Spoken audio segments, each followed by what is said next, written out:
रमेश एक छोटे से गांव में रहता था। उसका परिवार गरीब था। उसके पिता एक किसान थे। रमेश मदद करना चाहता था। वो एक अच्छा लड़का था। वो अपने माता पिता को गर्व महसूस कराना चाहता था। रमेश एक सपने देखने वाला भी था। वह बरगद के पेड़ के नीचे बैठता था। वह अपनी आंखें बंद करता था और बड़े सपने देखता था।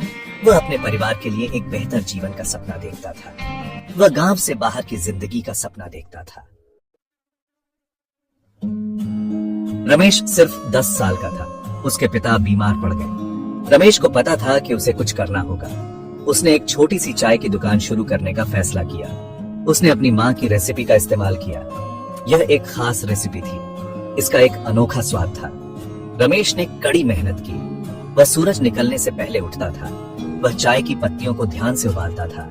वह दूध और चीनी सही मात्रा में डालता था। जल्द ही उसकी चाय मशहूर हो गई। लोगों को इसका स्वाद बहुत पसंद आया। वे इसे रमेश की चाय कहते थे।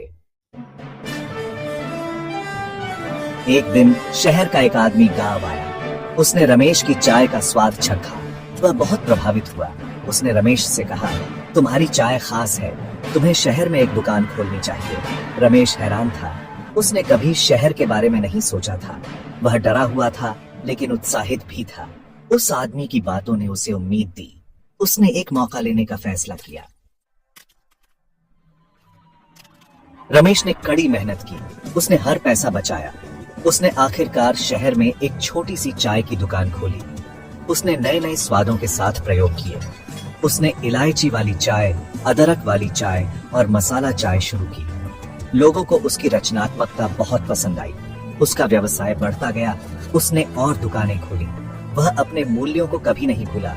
वह अच्छी क्वालिटी की सामग्री का इस्तेमाल करता था। वह अपने कर्मचारियों के साथ सम्मान से पेश आता था। वह एक सफल व्यापारी बन गया।